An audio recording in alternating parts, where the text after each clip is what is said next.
Happy new year दोस्तों। आज हम पाकिस्तान के बलूचिस्तान में धारा 144 लगी है। तो पाकिस्तान के बलूचिस्तान में आखिर ऐसी क्या परिस्थिति हो गई कि धारा 144 लगी है, इसका संपूर्ण विश्लेषण करेंगे।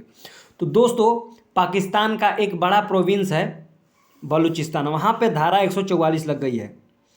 बलूचिस्तान में लाखों लोग चाइना का विरोध कर रहे हैं। यह विरोध इतना हिंसक था कि वहाँ पर कुछ पुलिसकर्मी भी मारे गए हैं और उस विद्रोह के प्रमुख नेताओं को गिरफ्तार भी कर लिया गया है। दोस्तों, इसी हिंसक विद्रोह के कारण बलूचिस्तान में धारा 144 लगा दी गई है। अब ये धारा 144 क्या होती है? तो अगर यह धारा लग जाती है तो आप कहीं भी पब्लिक प्लेस पर ग्रुपिंग नहीं कर सकते हैं, ग्रुप में नहीं चल सकते हैं, नहीं तो क्या किया जाता है, आपको दंड दिया जाता है। तो सबसे बड़ी बात यह है कि बलूचिस्तान में विद्रोह क्यों हो रहा है, इसका कारण क्या है? तो इसका सबसे बड़ा कारण चाइना है। क्यों? क्योंकि आप सभी को पता होगा, जो मेरी रेगुलर क्लास को देखते हैं या सुनते हैं, कि चाइना पाकिस्तान ने क्या कर रहे हैं, एक दूसरे से मिलकर सीपेक कॉरिडोर बना रहे हैं। सीपेक कॉरिडोर याद रखिएगा, चाइना पाकिस्तान इकोनॉमिक कॉरिडोर, ये आपको याद रखना है। कहाँ से कहाँ तक है? चाइना के सिंजियांग प्रांत से कहाँ तक? ग्वादर पोर्ट तक को जोड़ने वाला कार्य करता है कौन? CPEC corridor. तो यह जो कॉरिडोर बन रहा है, यह चाइना का महत्वाकांक्षी project belt and road initiative के तहत बन रहा है। पर बलूचिस्तान के लोगों को यह मंजूर नहीं है कि यह कॉरिडोर बने। आखिर ऐसा क्यों? क्योंकि दोस्तों, चाइना इस कॉरिडोर के थ्रू आसानी से अरब सागर में प्रवेश कर जाएगा और वहां से गल्फ कंट्रीज से आसानी से तेल, पेट्रोल इत्यादि का व्यापार कर लेगा। लेकिन चाइना ग्वादर पोर्ट, जो कि पाकिस्तान का भाग है, वहां पर सी में स्थित फिश की भी फिशिंग करता है और इसके अलावा यह पाकिस्तान को दो टुकड़ों में डिवाइड भी करता है, जिसके कारण वहां स्थित जो लोकल लोग हैं उनकी आजीविका प्रभावित हो रही है। दोस्तों, वहां के लोग पाकिस्तानी गवर्नमेंट से अपील भी करी, पर पाकिस्तान गवर्नमेंट कुछ कर नहीं पाएगी। कारण है, और वह कारण क्या है कि चाइना ने उसे इतना कर्जा दे रखा है कि अगर वह पूरे पाकिस्तान को भी गिरवी रख दे तो वह कर्जा नहीं लौटा पाएगा, क्योंकि पाकिस्तान का फॉरेक्स रिजर्व उतना है ही नहीं कि वह चाइना को लौटा दे। बलूच लोगों ने जब अपनी गवर्नमेंट से कुछ फीडबैक नहीं मिला तो वो लाचार हो गए और उन्होंने लाचार होकर अपने किस्मत को अपने हाथों में ले लिया और अपने किस्मत का फैसला खुद करने की ठानी। उन्होंने बलूचिस्तान वाले इलाके, जहाँ से सीपेक कॉरिडोर होते हुए कहाँ आ रही है, ग्वादर पोर्ट तक आ रही है, वहाँ पर जो स्थित चाइनीज़ इंजीनियर थे उनको दौड़ा दौड़ा कर मारना शुरू किया। और उसके बाद क्या हुआ, बहुत सारे चाइनीज़ इंजीनियरों की जान चली गई, जिसके कारण सीपेक कॉरिडोर का बनना अभी रुका हुआ है।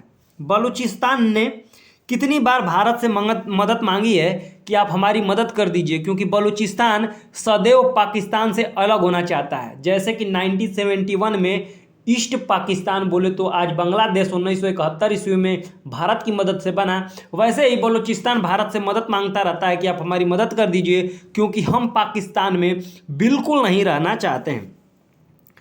पर भारत जो है इसमें उसकी मदद नहीं कर सकता है, क्योंकि कारण है, खुल के मदद नहीं कर सकते हैं। यूएन का ऐसा है कि अगर आप किसी भूमि पर अतिक्रमण करते हैं तो आपको सैंक्शन का सामना करना पड़ सकता है। तो भारत अभी उस स्टेबल स्थिति में नहीं है कि वो डायरेक्ट किसी की मदद कर सके, परंतु इनडायरेक्टली भारत इसकी मदद कर सकता है। कुछ विशेषज्ञों का मानना है कि अगर फिर से 1971 वाला हाल हुआ तो पाकिस्तान के और टुकड़े हो जाएंगे, ये आपको ध्यान रखना है। और यह टुकड़ा कौन सा होगा, उसका सबसे बड़ा प्रोविंस कौन सा होगा? बलूचिस्तान होगा। इस विरोध से भारत को क्या लाभ है? मतलब बलूचिस्तान विरोध कर रहा है सीपेक कॉरिडोर को लेकर पाकिस्तान में, तो इससे भारत को क्या लाभ मिलने वाला है? तो भाई साहब, भारत को बहुत फायदा है। हमें चाइना, जो कि सीपेक कॉरिडोर को ग्वादर पोर्ट से जोड़कर खुद को अरेबियन सी में आसानी से ला सकता है, वह इसका कुछ भाग हमारे पीओके में स्थित पाक ऑक्युपाइड कश्मीर के हिस्से से भी लेकर जा रहा है। चूंकि पीओके हमारा हिस्सा है पर अभी पाकिस्तान का कब्जा है प्रेजेंट में, तो कोई नहीं, कुछ अगले वर्षों में हम क्या कर लेंगे कि फिर से इस पर कब्जा कर लेंगे।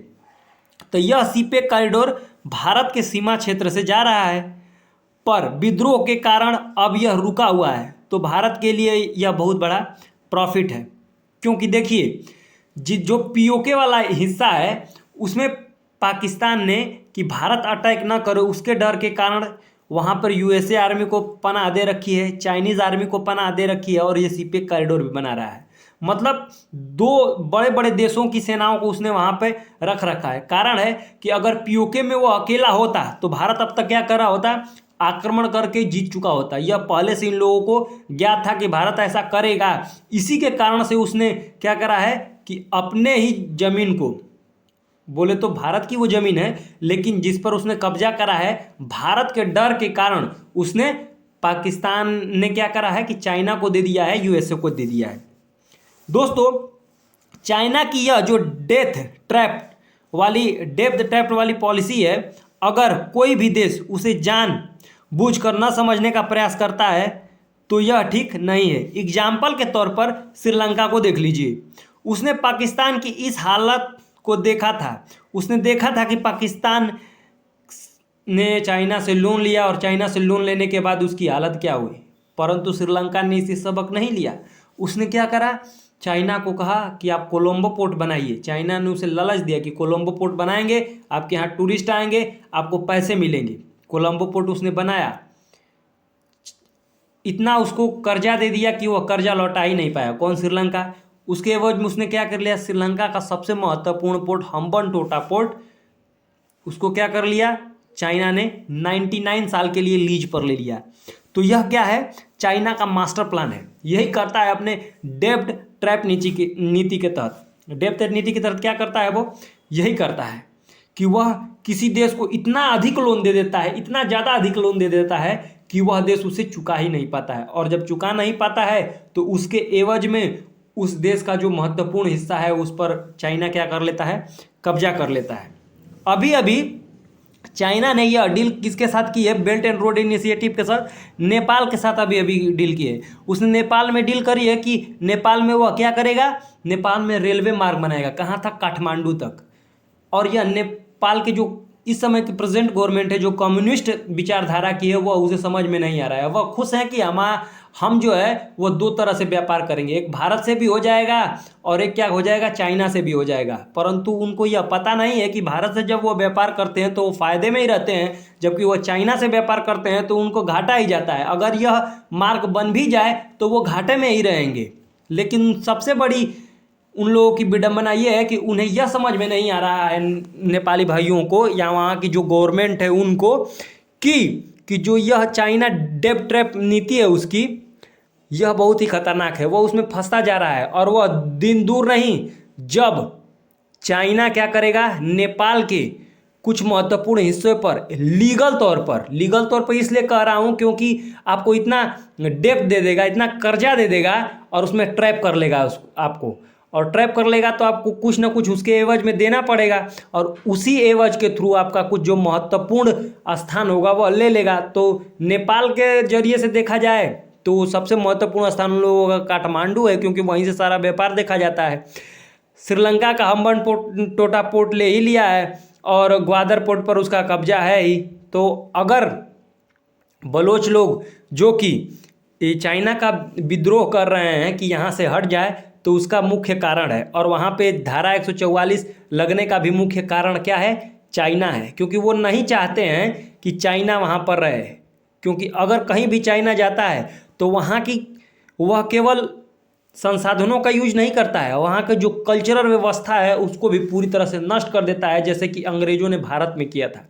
अंग्रेज़ों ने भारत में आकर भारतीयों को पूरी तरह से हटाने के लिए या उन्हें मतलब अपंग बनाने के लिए, अपाहिज बनाने के लिए यहाँ की कल्चरल व्यवस्था को पूरी तरह से नष्ट करने का प्रयास करा था। और अब जाके तब हमारी जो है न्यू एजुकेशन पॉलिसी आई है, जबकि हम पहले उन्हीं लोगों की पॉलिसी को फॉलो करते हुए चल रहे थे दोस्तों। तो अभी भारत धीरे धीरे उनसे उबर रहा है, और यही काम अब क्या कर रहा है, चाइना कर रहा है। और